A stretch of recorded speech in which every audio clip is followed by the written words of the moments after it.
Hope Channel, changing lives.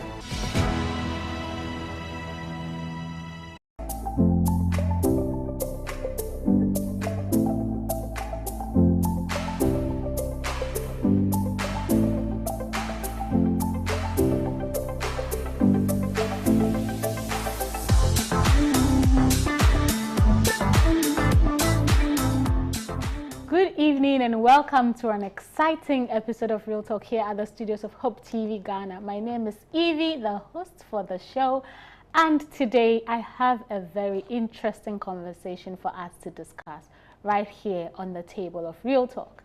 You know, we are a very interactive show. We like to hear from you. We like to hear the things you have to say about the stories. And so I would encourage you to leave your comments, your thoughts, your suggestions under our social media platforms. That is Facebook Hope TV Ghana and YouTube Hope TV Ghana. And you know, as people are scrolling, they can pick a lesson here and there.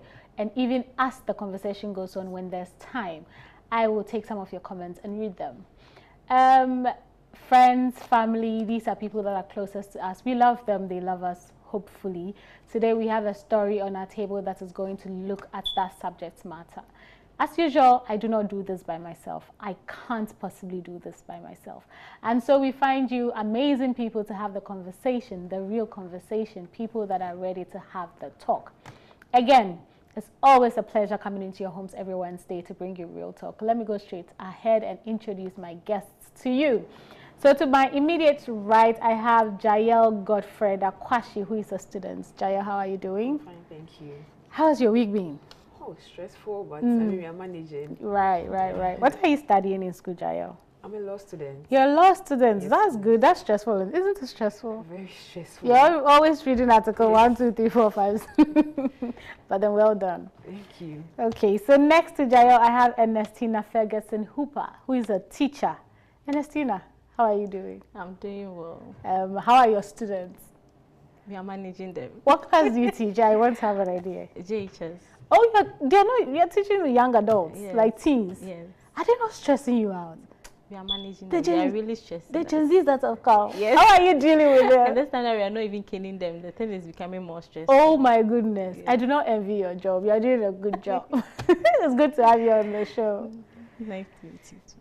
Okay, so I'm going to go into the story so that we can have our discussion. It says, The Friend Who Gives But Destroys, titled A Friend or a Master. Hello, Real Talk. My name is Sandra, and for the past 10 years, I have had a group of 3 friends, Evelyn, Efia, and me, who is Sandra. We've laughed, we've cried, and supported each other through life's ups and downs. But lately, I have started to wonder, is it really friendship when one person constantly makes you feel small, even while helping you? Among the 3 of us, Evelyn has always been the most financially successful. She landed a high-paying job right after school and quickly rose through the ranks. Meanwhile, Efia and I have struggled. Efia is still looking for stable work, and I recently got married to my wonderful husband. Though we are still building our financial foundation, through it all, Evelyn has been there, paying for our outings, offering to cover our rent when things get tough, and even lending me money for my wedding. When I was short on funds, But here's the problem. Her generosity doesn't come without a price. At first, I brushed off the little comments she made. Sandra, it must feel nice to marry for love instead of money. If I were you, I would have waited to be more stable before rushing into marriage. Efia, I don't even know how you survive without a job. If I were you, I would be too embarrassed to even show my face. Honestly, I don't know how you two do it. I would rather die than live paycheck to paycheck. It started as jokes, or at least I thought so, until it became a pattern. Every time we were together, Evelyn would somehow remind us of how much better her life was, how she could travel anytime she wanted, how she didn't need to worry about small money issues, how she only associated with serious-minded people. She would pay for our food, but not without saying something like, "Don't worry, I've got it again." Some of us are blessed enough to afford it. When I borrowed money from her for my wedding, she willingly gave it to me, but after that, she constantly made remarks like, "Sandra, have you even finished paying me?" "Ah, because I haven't seen any alert too." You know, not everyone can afford a nice wedding without borrowing, but it's okay. At least you had your day. It was humiliating. I felt like I had sold my dignity in exchange for her help. The final straw came at a dinner party Evelyn hosted. There were other people there, successful people, and in front of them, she turned to us and said, "Sandra, Efia, I honestly don't know how you guys do it. If I ever lost my job, I think I'd rather disappear than struggle the way you do. But don't worry, I'll always be here to help you guys out." Laughter not from us, but from other guests. I felt small. My hands trembled with embarrassment. My husband, who was sitting beside me, squeezed my hand tightly. He had told me before, "Sandra, are you sure this is friendship?" But I had always defended Evelyn. That night, I couldn't sleep. I replayed every moment, every time she made me feel worthless under the disguise of helping me. Now I am at a crossroads. Do I cut her off completely, or do I confront her? Is this even friendship anymore? Is it right to take help from someone who constantly reminds you that without them you are nothing? Real talk, tell me, how do you deal with a friend who helps but makes you feel like you are beneath them? Wow. That was a lot to hear and to read. Okay, Jael, what's your general take on this story? Okay, so the friend who seems a bit controlling, and my understanding of friendship is you're supposed to be there for each other in terms of needs. Yeah.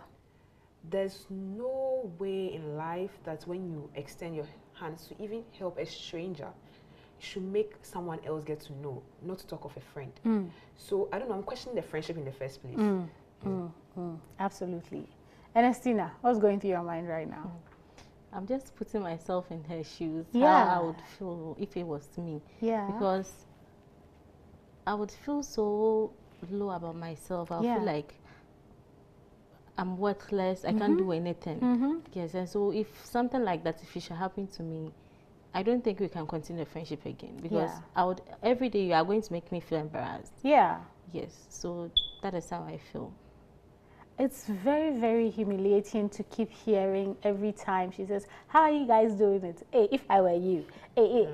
It's the worst. I've watched a movie like that before. And anyway, let's go back into the story. Let's talk about when helping becomes the weapon fashioned against you, literally. Why do some people give only to control? You know the way they say that, oh, you have to give and it has to be from your heart and a cheerful giver and all that. And she doesn't complain when you come for it. It's after that she will let you know everything about yourself from the day you were born. Why do you think she will give you willingly and then come and talk to you like that after, Jael? So if you know who a manipulator is, you would get the background of the story. Everyone isn't a good person. Yeah. People do not really grow up to understand God very well. They do not have a relationship with God. And they feel, because I am giving it to you, you have to succumb to me. Do you understand? But that's what's the distinction here, is that when Christ gave it all to us, he wasn't expecting anything from us. We couldn't even give him anything in return. Perfect. The story here, the friend here is giving, let me use Jay-Z word. Yeah. She's giving manipulator. Yeah. Yes, she's giving manipulator because you can see that there was a coercive intent. She just feels, I want to be the boss. And let me be serious with you. I won't be shocked if her prayer is her friend shouldn't even get the job, so they keep coming to her, so she still feels like the boss. Yeah. She has a coercive intent, and manipulators always have an attempt to disregard you or make you feel small. So that's what was happening here. Yeah. I'm really sad for the girl. Yeah. I don't think I will survive even a day with such a person. Such a person. So yeah.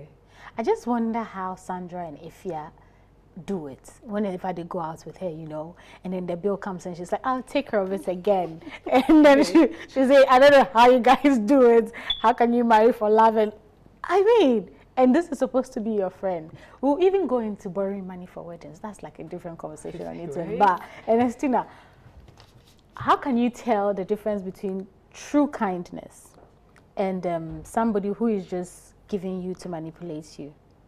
All right, so when we talk about true kindness, it has to do with somebody who would give you and then wouldn't expect anything in return, or would give you something and then would rub it on your face, especially when he feels like people are around and he wants people to know that, yes, I give you a hand.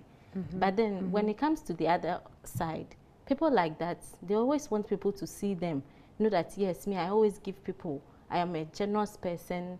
Apart from that, they want people to recognize them, that they are in the society and they have enough that they can give to people. Yeah, so when you strike the difference, people who are kind, they do not ask anything in return and they do not rub it to your face. But the other way around, those people, they would always want something in return and they would want people to recognize them in the society. Yes, that's what I would say. They did this. Yes. Jael, do you have any more to add to that? Yes. You see, what is happening here, we may think is far from us, but we Christians, especially Seventh-day Adventists, do the same thing to a large extent. So you give, let's say, an outfit to someone in your church, and when the person is passing, you tell your friend, oh, I gave her the dress. You see, you need not to be controlling that person, but your act is you being manipulative. You're not being kind. Because if you give something to someone and the next thing the person does, I gave you the dress, why didn't you iron it? Or why I did this, or I did that. Do you understand? It's not far away from us. Or I don't like the way you're wearing the dress. You've given it to the person, it doesn't belong to you any longer. You have no say, nothing. But yes, I also think, let me relate it to our modern society and what happens on social media. I always disagree with people who go out to give to the street people or orphans or anything and take a picture of it and come and post it. Yes, there might be a good intent that, oh, you want people to start giving out.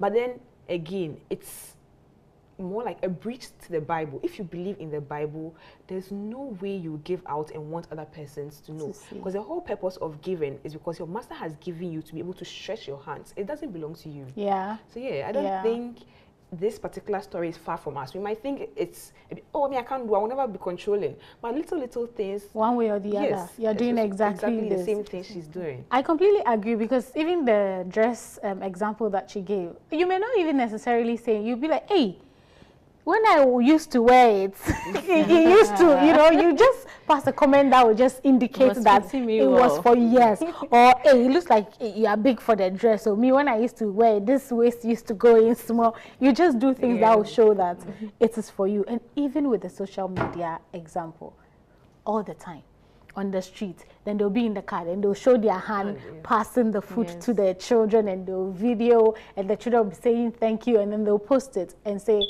I did this, I did that. I wonder, when we didn't have social media, how were we going about giving? Were we, I don't know, were we doing, those I wasn't an album. Or somebody, will you put your album and be showing it to your family members? It doesn't make sense. But honestly, looking at this story, what comes to mind is, do you think Evelyn has superiority complex? Do you think she's somebody that wants to always be the top person? You know, some people are happy for you until you start doing better than them. If they are doing better than you, they are clapping for you. Oh, you got a position, and maybe you got your position was a manager, and maybe they are CFO or whatever, and then yours is a manager, they'll clap for you. But immediately they hear that yours is CEO, all of a sudden they are not excited for you again. So I guess my question is Evelyn a real friend, or does she have a superiority complex? So I honestly think Evelyn is not, I don't even know, I don't want to use the word real. Because friendship itself means reality. You have to be real with everything you do. So Evelyn isn't a friend, and she has a superiority complex. Because the fact that when she gives them and they go, she goes like, don't worry, I'll cater for it.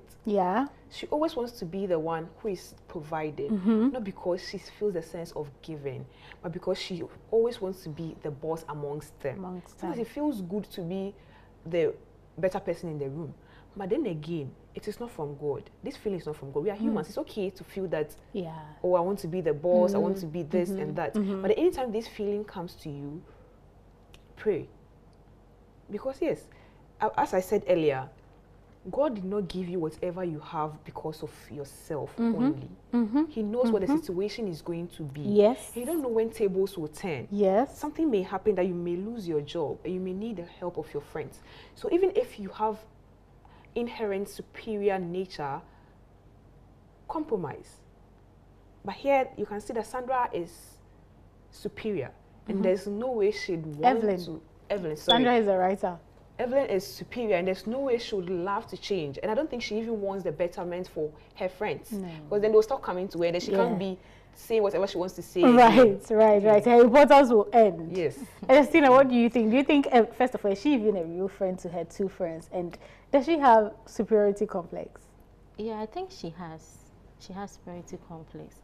But then one thing I would also say is that she likes to give, but then she's doing it in a wrong way. Right. So we can actually, you can actually get closer to the friend and then be like, oh, this thing you've been doing some things, you've been doing some good things for me, but I think you shouldn't rub it on my face, especially when people are around. You can give her a little of counseling to maybe drag her attention on it. But if after that, and if she still persists and still does that, it means that is how she is, and she's not going to change. Yes. But then you've not seen people who are too superior to the extent that they'll ask you, how dare you tell me? Exactly, like, how dare you tell me what I'm supposed to do? After paying for your wedding. Right? That one, you should know that the person... She'll tell you after feeding you. Now you have straight to tell me. Do you get? Yeah. Yes. Yeah, she can easily do that. You've heard the saying, money stops all nonsense. Yes. I have heard that. It's true, Jael. They say money stops all. It's like those times where they say that when you are going for a family meeting, and you don't have money. Yes. When you go, you don't talk. And then you don't come late. But if you're the one with the money, the time you get there is when the meeting will start. Give you a seat. Oh, yeah. Even without you being there. So you see, unfortunately, that's the society we find ourselves in. But let's look at the longevity of this friendship. Will it last? Is it possible for a friendship to last where one always makes the other one feel small? Ernestina, what do you think? As for me, dear, this friendship, dear, I know fit. We would have to quit it, because anytime you make me feel that way, it means that anytime I'm with you, I have to feel sad. Yeah. No, I can't. Feel small. Yes. As for that friendship there, I don't think it will last. Maybe I would have to drag myself from you, or maybe the way I used to be friends with you, we will go out. I can just call you, how are you doing? That's fine. But for me to go out with you, we sit down, talk just as first we used to do, it wouldn't work like that. Because I don't want to feel sad again. Yes, I don't want to be. So that's for that friendship there. And since I'm dragging away from you little by little, it will get to a time I will not even call you again. Yes, that is it. Yeah. Jaya, what do you think? Do you think there's is there any redeeming qualities here? Yes. Personally, I think being tolerating enough can also save friendship. Okay. Sometimes I also believe that people do not act the way they do out of the blue. Circumstances make them do that, or they've gone through a lot of things in the past to make them behave that way currently. Because immediately trying to cut the person off may make you look like an ingrate. You're not grateful. So upon everything I've done for you, because of this thing I said, you're cutting me off. Oh my goodness. Do you understand? So I think there should be a balance. And sometimes it's going to be difficult. You need a neutral party to help the friendship out. The two of you are both in the situation, so you might not see it from someone else's perspective. Yeah. So I think there should be a neutral party to judge the friendship. I can see how it will play out, where Evelyn will look at them like, hey, after everything I've done for you, today you're telling me that I talked to you somewhere and so you want to end the friendship. And everybody in that town will hear. Yes. She will literally tell everybody, and she will mention everything that she did. How grateful you are. Yes, and everybody will know. We have to go for a quick break. When we come back, we'll delve more into the story. We will look at the right way to help others. It's good to be kind. It's good to be generous. But are you doing it the right way? Are you giving and you're your right hand can see? Are you giving with your left so your right hand can see? Are you giving and going to broadcast to the entire world that you have? Imagine when Jesus was healing people, and then every time he got to you, say, oh, do you remember that guy from Galilee? It was even me that made him walk. Can you imagine how that would sound? That is exactly the story we have on our table. We will be right back. This is Real Talk. Do not go anywhere.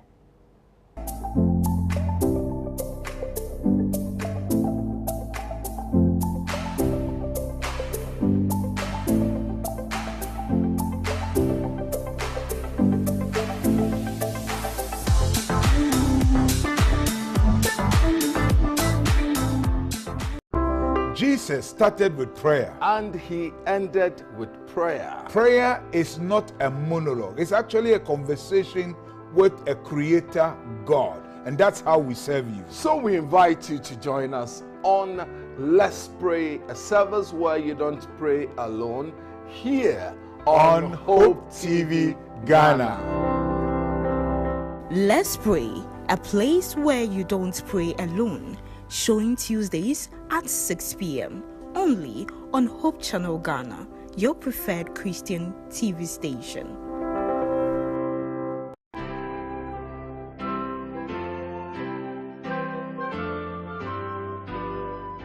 Hello and welcome to Watch These Signs only on Hope Channel Ghana. Like in the book of Macbeth, it said, be the innocent flower, but the serpent underneath it. And here the Bible says Satan is disguised as an angel of light.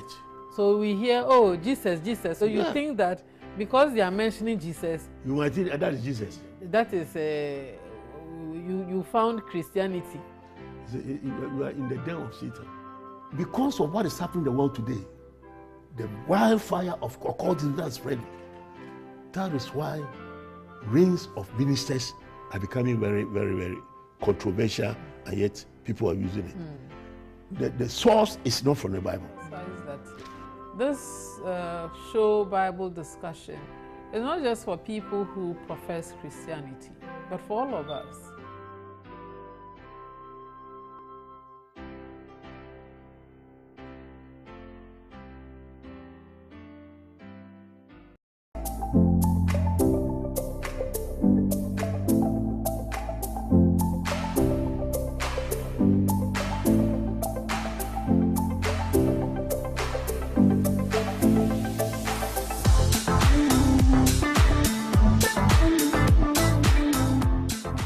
Welcome back from the break. This is Real Talk. We are still in the studios of Hope TV Ghana, coming your way with Real Talk, another episode.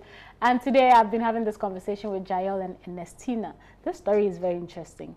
You see that one friend that you have, the rich one, the rich auntie in the friend group, who is quick to pick up your tabs when you travel or you go for dinner, whatever, who is quick to say, oh, I'll get that for you, do not worry. Who is quick to say, oh, I bought this, I'll buy one for you. Then after, while you're using the thing she's got for you, in the midst of others, she'll say, oh, do you remember when I bought you that bag last 2 weeks? Or do you remember when I top up your money for you to get food and your money was not enough and the waiter nearly beat you? They will say everything that they've done for you.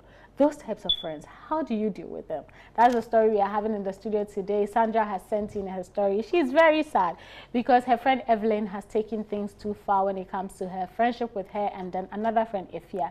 Evelyn is rich. Evelyn likes giving, but Evelyn likes telling every other person what she is giving you. Let me come into the conversation again and let me ask about the right way to give and to help others so we can all learn. Ernestina, in your opinion, what is the right way to give? That is biblical, that is morally right, that is just humane. What's the right way to give?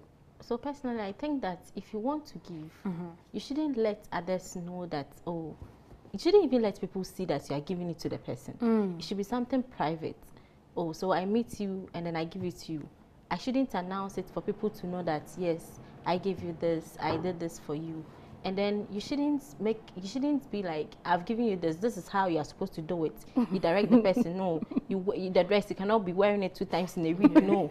You have to wear it once in a year or something. Yeah, so it shouldn't be giving rules attached to what you've done. Yes, that's how I think it should be. It should be given to others. Jael, what do you think? Okay, so as a Bible believer, if you may permit me to read the book of Matthew chapter 6, verse 3 to 4. Absolutely, go ahead. Christ said, but when you give to the poor and do acts of kindness, do not let your left hand know what your right hand is doing, so that your charitable acts will be done in secret, and your Father who sees in secret will reward you. Yep. Unless you are not giving because you want a reward from God, unless you are giving to get validation from mankind, then I think you should act like Evelyn. But then if you want a greater reward far away from human validations, and you want a reward which can guarantee you both human validations and a spiritual benefits, then you should align with Matthew chapter 6 verse 3 to 4. You should not let your right hand get to know what your left hand is doing. Whatever you do, if it's with good intent, you will not even allow someone else to know that you're doing something good for someone else. Most people who give in churches do not like to even write their names, or their names being mentioned that, oh, I'm doing this and that and that. Sometimes when I'm in church, not to judge, but we listen, we don't judge. And I hear that, oh, maybe Efia has brought this to the church, blah, blah, blah, blah, blah. Let's say thank you to Efia. I feel like, Efia, are you giving this to God, or you're giving this to get validation from your church members, or for people to see that, oh, you have money? You see? So I'm saying that if you really believe in the Bible and a Bible believer, which I am, you should align with Matthew chapter 6. Okay.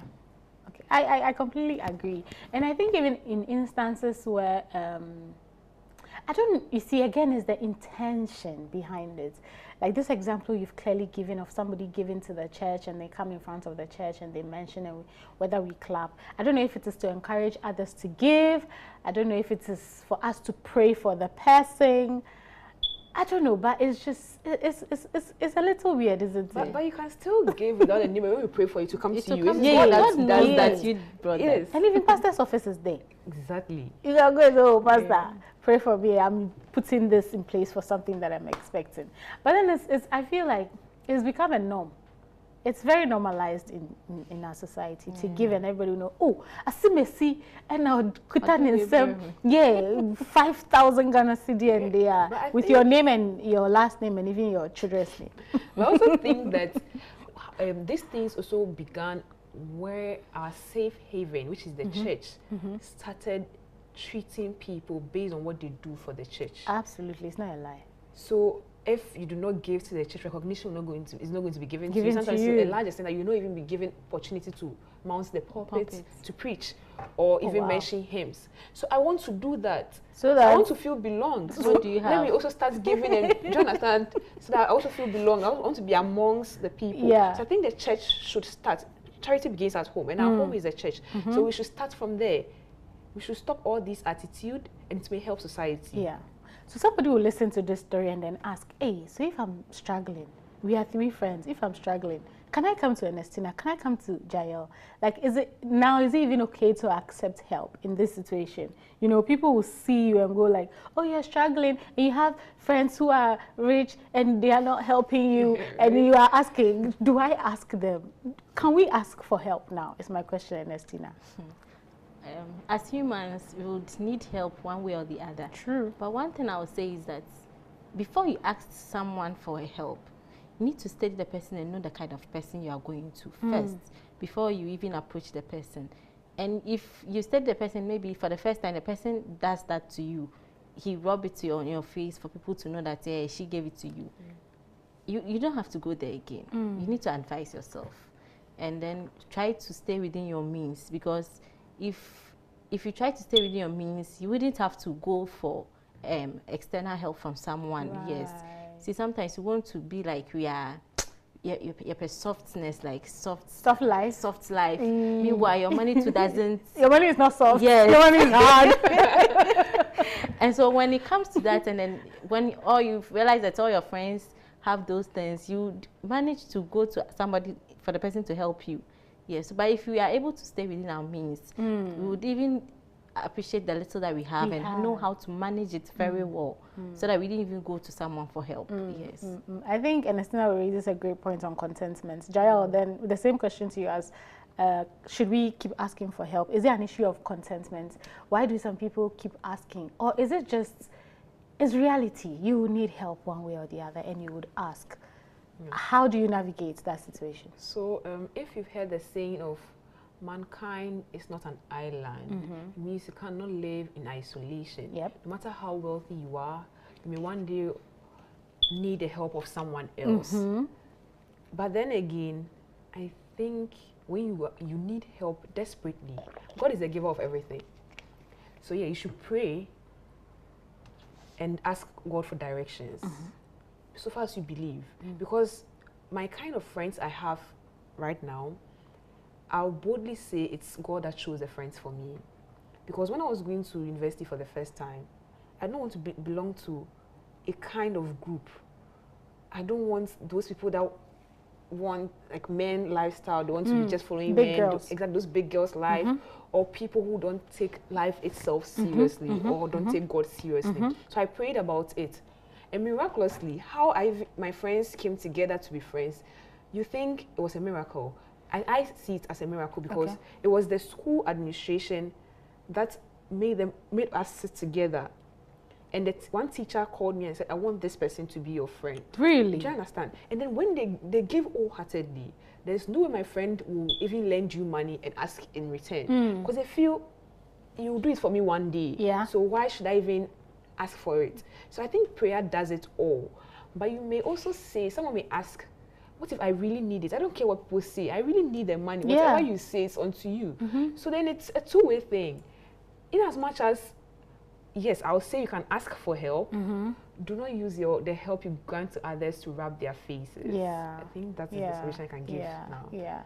I completely understand that. And I like to always personalize things. Have you ever do you know somebody, or have you found yourself in a situation where you ask for help and it is used against you? It could be anything. It doesn't even have to be money. It doesn't have to be material things. It could be help me study. And then after the exams, when they put the list on the board and your name is up, then they now say, Jayo cry last night.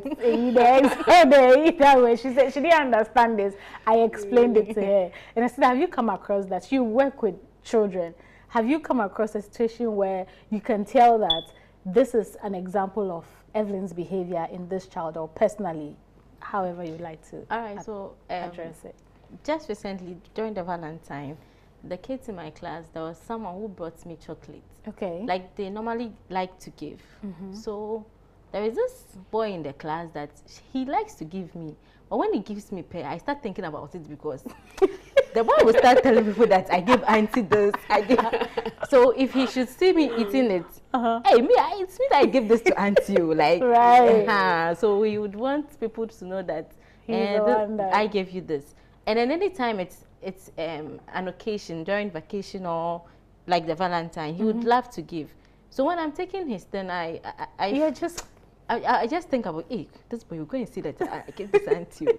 So somebody like that, if he's a female, and then he should give me a dress, and he should see me working, he would be like, I gave this dress to her. Yes. Yeah. I think you should talk to that boy, because imagine him as a husband or somebody in a relationship, and then he buys his girlfriend something. You tell everybody that. Even if the girl leaves him, you guys collect all the clothes.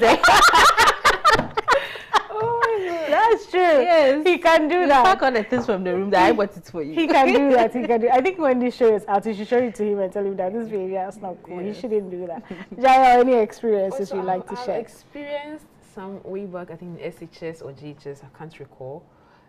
So I think it was science exams. I'm really bad at science. I hated that course. So I have a friend who is very, very good at science. But you see, the sad part about the story is that I'm very good at math, and I help her with math, and I don't say anything to anyone. But then when the results came, I think it was SDA entrance mock exams. I've forgotten how they call it, but SDA something. Okay. And then when we wrote it, and the paper came, I think the teacher said, "Hey, Jayo, what happened today?" Because they know me as getting no more than 50. In science? Yes, but this time I managed to get 70. Oh, you've done well. Yes. And the girl was like, oh, but I taught you. Do you have to say it? Madam said, Jael, you've done well. I was like, but do you have to say it? But I didn't feel bad because actually she actually taught me. I didn't even see the malice here until this story is actually coming up. Then, it's true. Do you have to say it? You taught me. I was grateful. You don't have to make the teacher But she didn't write it in the exams for you. You see? So the validation that I had in front of the teacher, she has taken it. Yes. Because the teacher thought I actually studied on my own to do this good. That's crazy. Yes. I think, and I wonder what it is. If it is an issue of, I don't want attention on you, I want it on me. So anytime you say anything, I'll come and say, hey, but I did this for you. Why? It's the weirdest thing. Let's look at knowing when to walk away. So Sandra is complaining, and it looks like, no, before we talk about knowing how to walk away, what do you think about Sandra taking money from Evelyn for her wedding? Everybody is, Well, I would say that step she took was a very wrong thing. Yes, knowing the kind of friend you have. In the first place, taking money for wedding is wrong. And then secondly, knowing the kind of friend you have, going to her for money for your wedding, it's another wahala that she shouldn't have even done at all. I mean. Yes. But sometimes, I don't actually blame people, but society. Society is bad. You will get to your age, like 25 years, and you'll be like, what are you waiting for? You need to get married. You need to marry. And then, even if the person doesn't have the money or doesn't have the means, you'd have to, anywhere that he has to get the money to do it, you do it, because society is asking questions. And if you grow up to a certain age and you are still not married, you feel like, who needs to buy papa and now? But they don't know that you actually don't have money or something. Yeah. So sometimes the society is bad. Society is bad. Jaya, what do you think about this? Yeah, she says society. Yeah. But I'll still boil it down to the church again. Okay. I've sat amongst people that attend weddings, and when they come back and see the food was not even nice. Oh my goodness. Look at the makeup wasn't even good. So if people like Sandra want to feel belonged, I have to do everything to make my wedding beautiful. But then in as much as I disagree with Sandra, because you don't have it. You don't. So why do you want to make it like that? You can celebrate your marriage any day. Thank you. If 5 years, 10 years. Any day you can celebrate, as far as you have life. Yeah. You can celebrate your marriage.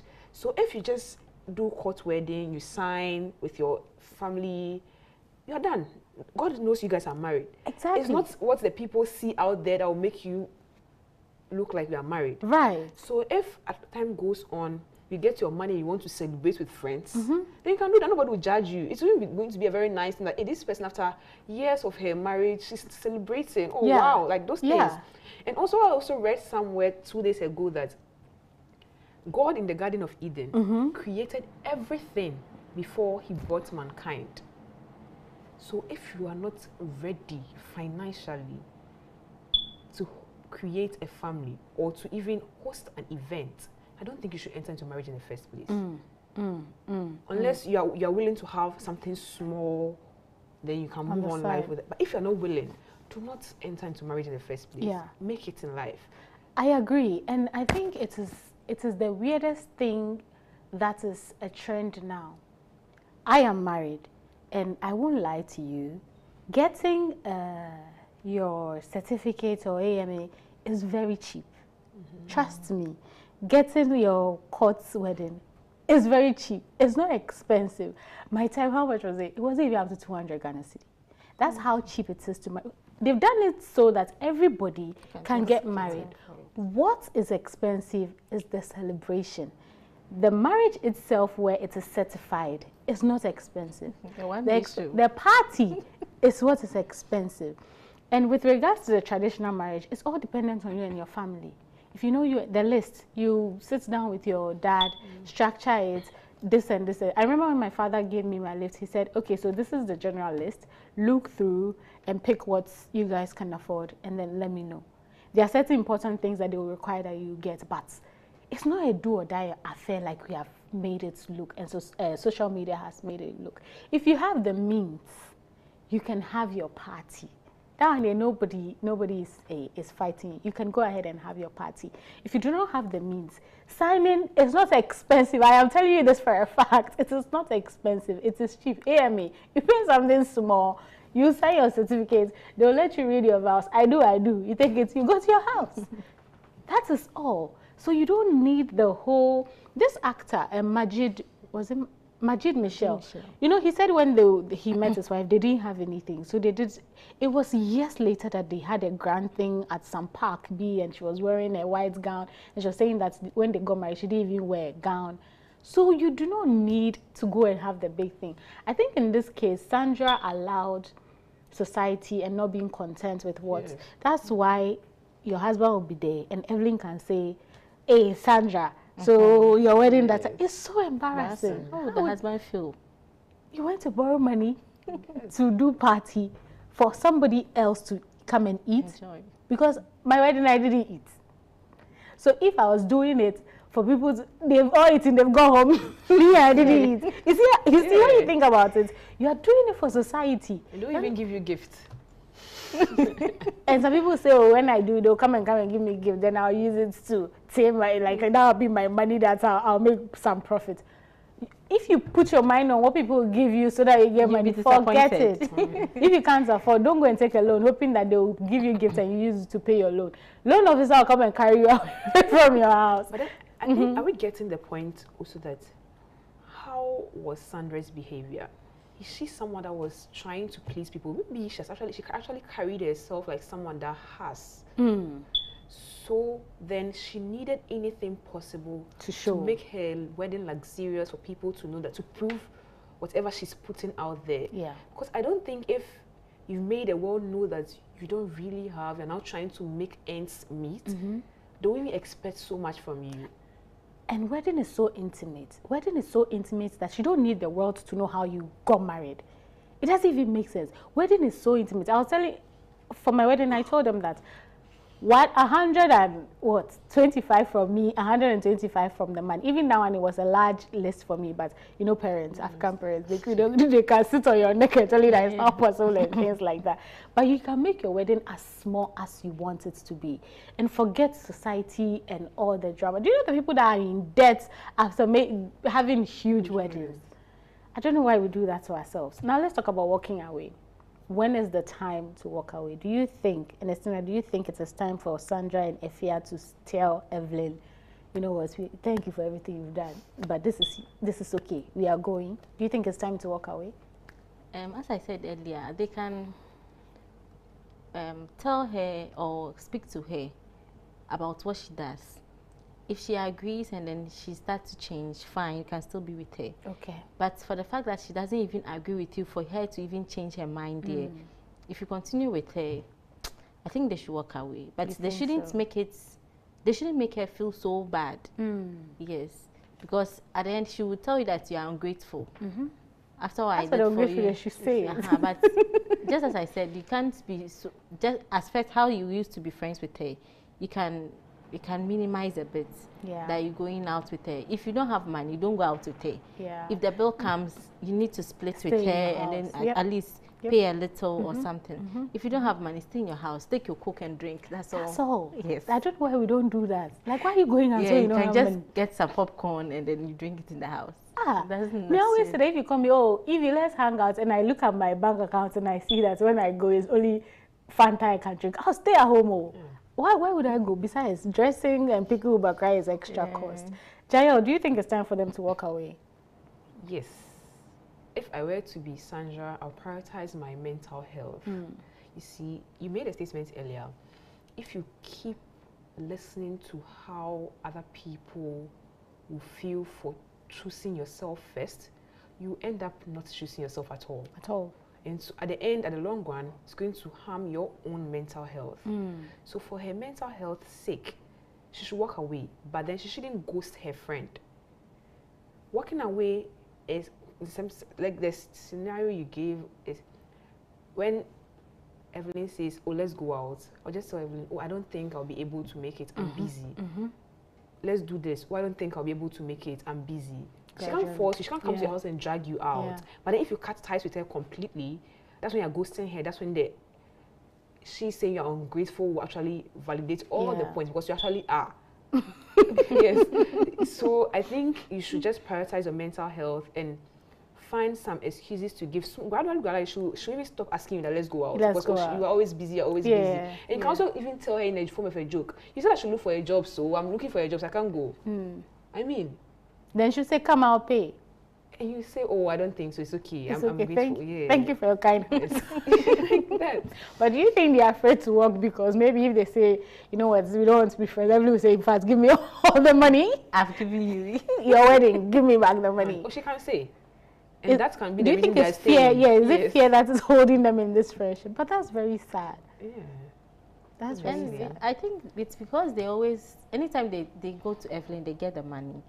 They are thinking about, hey, if I stop being friends with her, who would help me again? Yes, I think that's why they are still with her. You think it's a factor? Yes. So let's not, we can bash Evelyn and say all the things we want to say, but let's also look at how friends take advantage of others. Yes. The other side.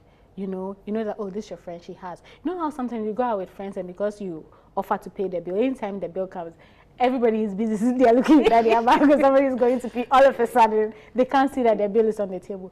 Do you think that it could be a case of taking advantage of their friend as well? Yes. They were. They actually were. Because from her story, she didn't even say she made an attempt to even pay for the water. We go out and Evelyn pays. Yes. Do you understand? They became very comfortable, and I'll say they became very entitled to her money. Yes. That's why she got the opportunity to become superior over them. Yeah, and speak anyhow to them. Because if I do not have and I go, I even know what I'm going to choose. I will not go out with you, and even if you're the one going to pay my bill, I'll not order something that if things turn, I won't be able to pay. Thank you. Do you understand? But then the way the story is going, because she knows her friend has, the only thing she's just saying here is my friend will use it to rub my face. But why do you keep taking from your friend? From your friend who will use it to speak against you in the next breath. Why do you keep going? Herself. Why do you keep going? She's feeling comfortable over this. Yeah. And entitled. Yeah. She's feeling comfortable over this. So then, Evelyn is not acting great, but her friends too are taking advantage of her friend. And she too, maybe that's her way of just rebelling and letting them know that you can't be dropping my money all the time. Oh, actually, it could be. Yeah, that maybe it's her way of letting them know that if you keep asking her, hoping they will stop. And maybe her money will find somewhere to sleep because they've been spending her money. Okay, let's talk about building confidence. So moving away specifically from this story, let's say in a situation where you just have somebody that just likes to talk down on you because they think they're in a better position, because they think after school they are doing well. You know how after school, maybe you come across somebody who is driving and in town, and they'll say things like, hey, you're still walking. Oh my goodness. Like how, in situations like this, how do you build your confidence and even, respond to the person in a way that they will know they can speak to you the next time they see you walking? After all, what is wrong with walking? Like we all complain, you are driving, I'm walking. So why are you telling me, hey, I'm still, like, I don't even understand it. Why you say, hey, I'm still walking? Or they will see you and maybe you're wearing a dress that you used to wear in school and they'll say, hey, I remember this dress from 5 years ago. Like how in that moment, how do you let people respect you and then you also build your self-worth? Jael? Okay, so building confidence doesn't happen in just a day. I didn't used to have confidence in myself at all. Oh, you can't tell. Come again? You can't tell at all. Like you sitting down here, if anybody says, oh, this girl is not, there's no way you can't tell. Honestly, I worked on it because I don't sing in church. Okay. Reason being, when I stand by my friends, I'm saying like, stop singing your voice. That is not nice. Yes. So I don't sing in church. That's bad. That's they allow you to praise God. Or singing groups. I decided it was a deliberate attempt. They keep calling me and saying, no, I won't do. You see, but then the way I also overcame that was that I make it a joke. Okay. I know my voice is not nice. But I was singing. I was singing, exactly. Yeah. It wasn't easy for me though, and it took a lot of time. So recently we had a presentation in jurisprudence concerning immorality and law. So my friends, to prove a point, she said, no, I don't think Jael be the one to do it. Why? This one should do it. Do you get that thing that why is she choosing? Why is she the one telling who to do and who not to do? I just don't even want to know. But yes, so I was being a bit furious. I said I won't do the presentation. Okay. Anyone that wants to do should do. I won't do it. But I keep getting said that, oh, Jael, you can do it, blah, blah, blah. So when I came to stand in front of them for us to do the rehearsals before the day, I made a statement that if you want to do it, you can come and do it. It's not like it's my birthright to go and present. If you want to do it, you should do it. And then they were there. Now don't do it. They say come and do, you won't do. What do you want from me? I went to stand in front of the class to present. It was playing in my head. I said, no, let me prove these people wrong. That you can. Yes, that I can do it.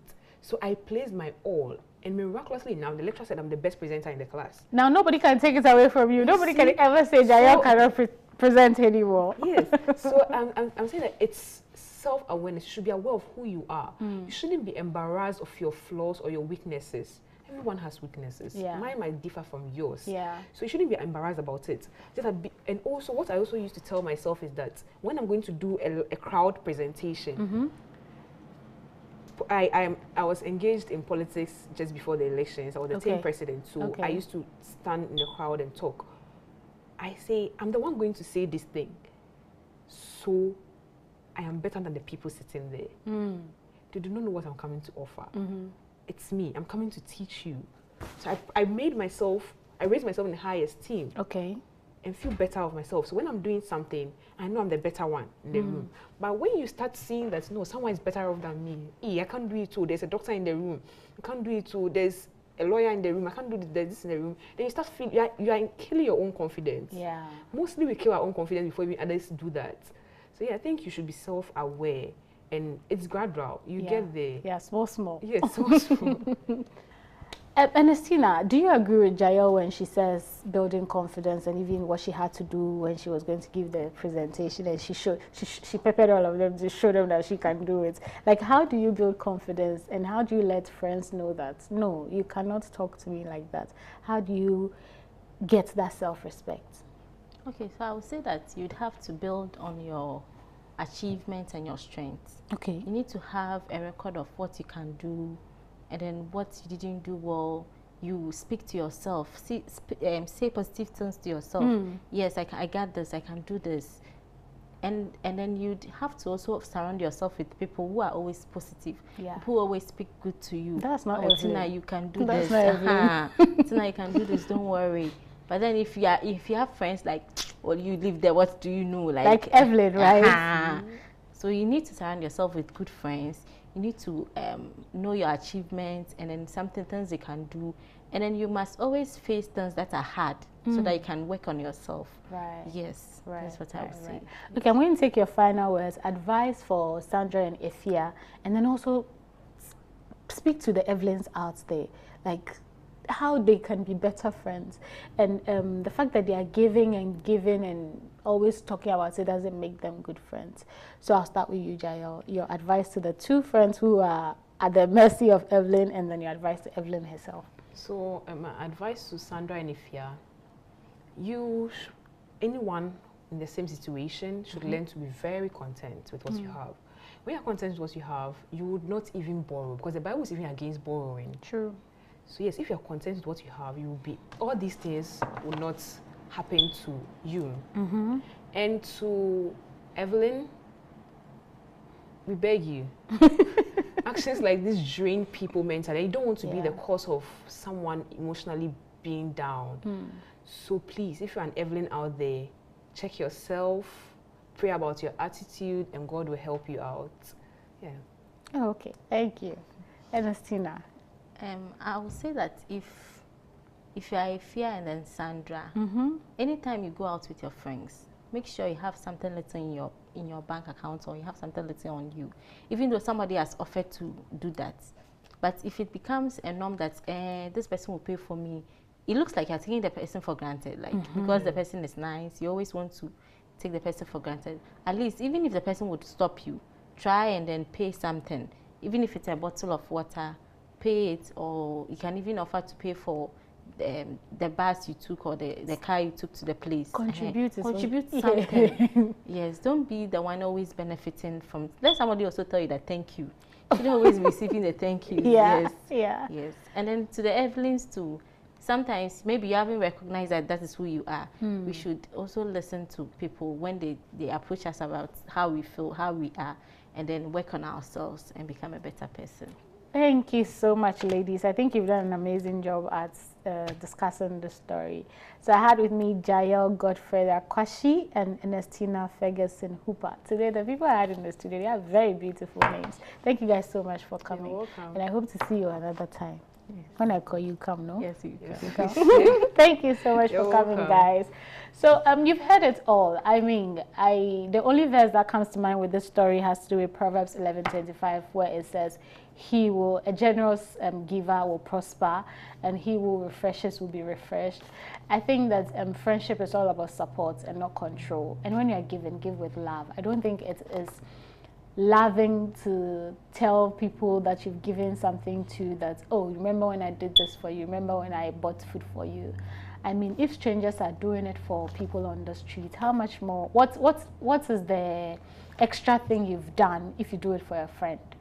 If you decide to give your friend a dress and they wear it, and maybe it looks even better on them than you, be happy that you've been able to give something to someone that has brought out their confidence.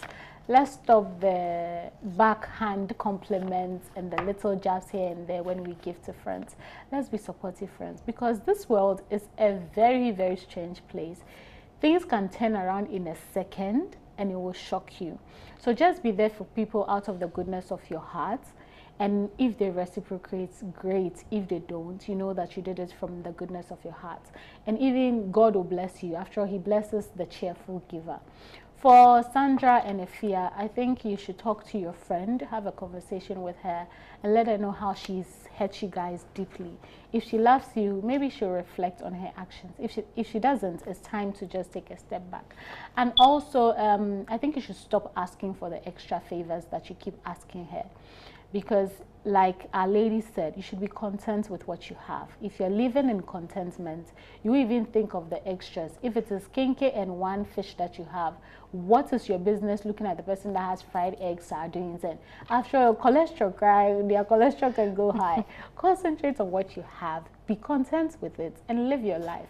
At the end of the day, you will not have a problem with anybody. Nobody will come and say, I gave you money to go and buy sardine for your kinky. Let's just do better. Thank you so much for watching. We'll be back same time next week with another interesting conversation. This is Real Talk. But until then, please continue to enjoy the rest of the content on Hope TV. Have yourselves a lovely evening.